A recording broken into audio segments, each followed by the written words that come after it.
Mary and the strange events. My youngest son, Theo, is almost 2 years old, and recently he started talking about a new friend, Mary. At first, I didn't think much of it. Kids make things up all the time, right? But the strange thing is, there's no Mary in his life. No new teachers at daycare, no little friends with that name, and we don't know anyone by that name in our family or close circle either. Yet, a few days ago, while he was playing in the bathtub, he grabbed his foam letters and, with a focus I'd never seen in him before, spelled out M-A-R-Y on the tiled wall. I froze. Theo already knows how to spell his own name and his older brother Liam's name. But Mary, it's the only unrelated name he seems to know, and he says it with an unsettling joy. Mary! Mary! I thought it was just a phase, a childish curiosity. Until today, Mary hadn't caused any trouble. But this morning, everything changed. I was making coffee in the kitchen when I heard a scream followed by a dull thud. I ran to the hallway and found Liam, my 6-year-old, sprawled at the bottom of the stairs, his eyes wide with pure terror. He'd never fallen before. He's a careful kid, the type who measures every step. Nearly crying, he told me he felt something push him from behind, a hard, cold shove that threw him off balance and sent him sliding headfirst down the steps. As I hugged him to calm him down, a loud crash made me turn. A mug full of freshly brewed coffee, which I'd left in the middle of the counter, far from the edge, fell to the floor and shattered. The coffee splattered as if someone had hurled it in anger. No one was nearby. Not Liam, not me, not Theo could have touched it. Then from the living room, I heard Theo's giggles. He was clapping, his little hands smacking together with glee, and he shouted, "Mary! Good Mary!" My heart stopped. I stared at him, and for a split second, I swear I saw a small, blurry shadow behind him, like the outline of a girl, before it vanished in the sunlight streaming through the window. I didn't want to panic before. I thought it was just my imagination, or Theo's. But now I'm worried. What if Mary isn't just a figment of his mind? What if it's something more, something bad? I have no proof Liam was pushed. He could have tripped. But all of this, the mug, the laughter, the name, feels too connected. I've never believed in the paranormal. I've always avoided it. We've lived in this house for 3 years, and nothing weird ever happened. Though now that I think about it, when we first moved in, my husband mentioned something odd. He said that sometimes, in the dark of night, he felt a feminine presence watching him from the corner of our bedroom. He'd whisper that it was like invisible eyes studying him. I laughed it off as exhaustion. But what if it was Mary all along? What if she's been here this whole time, waiting for someone like Theo to give her a name? I don't know what to do. I've always shut myself off from spirituality, but now it feels too close, too real, and I'm not sure I want to know what's next. The man with black eyes on the subway. It was an ordinary day before the chaos of the Pandy Wandy, back when I still took the subway in New York as part of my routine. I was sitting in a half-empty car, earbuds in, letting the trains rattling lull me into a daze. I wasn't looking for trouble, just wanted to get home. But then I felt it, a heaviness in the air, like someone was watching me too intently. I looked up and saw him. At the far end of the car, standing between the seats, was a man. Skin white as paper, dark hair disheveled, black clothes that seemed to soak up the train's dim light. He was maybe 30 years old, but what froze my blood were his eyes. Black, completely black. No whites, no irises, just 2 dark voids piercing me with an inhuman stillness. He didn't look away, not a blink, not a twitch. He was locked onto me, as if he'd been waiting for me my whole life. My heart started pounding so hard I could feel it in my throat. I tried to rationalize it. Maybe I was imagining it. Maybe they were weird contact lenses. But the way he stared, it was like he knew I could see him, like we shared a secret no one else in the car understood. I glanced around, desperate for a normal reaction.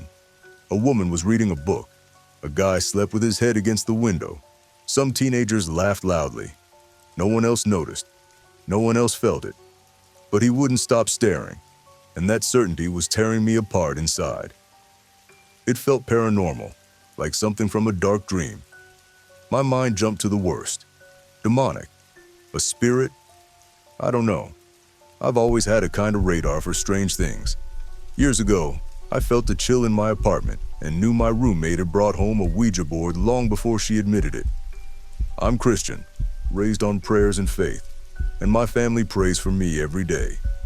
I've always believed that protects me. But that day on the subway, that protection felt shaky. I couldn't take it anymore. When the train pulled into the next station, I stood up trembling, tripped over my own backpack, and bolted for the door. I looked back as I stepped out, and he was still there, motionless, those black eyes tracking me until the door slid shut. I never saw him again, but I can't forget him. Of all the weird things that have happened to me, and there've been plenty, this one's etched into me. I still get a knot in my stomach thinking about him. What did he want? Why me? I don't have answers, just the feeling that for a moment, something beyond this world found me, and I don't know if it'll ever come back. Noises and presences in the apartment. I was 25 when I moved to the biggest city in my country, in Eastern Europe. It was my first time living alone, and I was thrilled.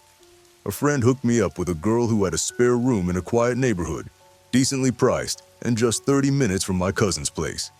The apartment was perfect. High ceilings, white walls, a cozy vibe. The girl, Anna, was awesome. We hit it off right away. We'd smoke weed on the balcony, bake cakes on weekends, and grab street food when we got bored. We became like sisters in no time. One night, while splitting a pizza, I jokingly asked, "So, any ghosts around here or what?" She laughed and said, "No, my mom made sure to pick a new place where no one's died." It struck me as an odd answer, but I didn't dwell on it. That is, until the weird stuff started. First came the sound. Some nights when everything was quiet, I'd hear what sounded like glass jars rolling across the hallway floor. It was distinct, like someone was playing with them. Clink, clink, clink. I figured it might be the recycling bottles we kept in a corner of the hall, but how could they move on their own? I asked Anna, and she shrugged. Thin walls, construction flaws. You hear everything. It didn't convince me, but I let it go. Then came the night that stole my sleep. After a grueling shift at the cafe where I worked, I got home, ate a sandwich, and played music on my laptop. I was unwinding, lost in the songs, when, in the 5-second silence between tracks, I heard loud bangs on my door. Bang, bang, bang. Like someone was desperate to get in. I shut off the music instantly, thinking it might be late and I'd annoyed Anna. I opened the door, heart racing. Nothing. The hallway was dark, empty, and the air felt thick, like someone had just left. I went to Anna's room and knocked softly. Silence. I cracked the door open and saw her pink lamp glowing, but she was fast asleep. It was 2 a.m. I went back to my room, shut the door, and crawled into bed, feeling like something was watching me from the shadows. For a while, it stopped. All that lingered was an eerie sense that someone was staring at my back from the apartment's third empty room, a space Anna never used and always kept locked. I tried to ignore it and move on with life. But one summer night, months later, the noises roared back, jars rolling over and over for a solid hour. Fed up, I flung my door open, turned on my phone's flashlight, and stormed into the hallway. There it was, a glass jar, one from the recycling pile, rolling slowly toward me like it was being pushed. I froze. Then I felt it, an icy presence beside me, and a voice, a clear, cold whisper, said my name in my ear, coming from the empty room. It wasn't human. It was like an echo of something ancient, something that didn't belong here.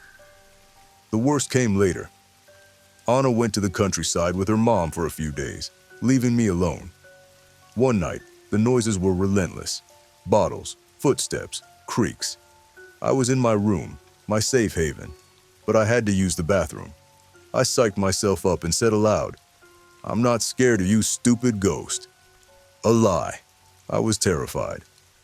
I opened the door, bolted to the hallway light switch, and flipped it on. The ceiling lamp exploded into 1,000 pieces, a deafening blast that left me stunned. I screamed, ran back to my room, and locked myself in until morning. Later, Anna told me her dad had passed away, and she and her mom were in a legal battle with his second wife over money. I don't know if that's related, but after that night, I knew I wasn't crazy. Something supernatural lived there, and I felt it firsthand.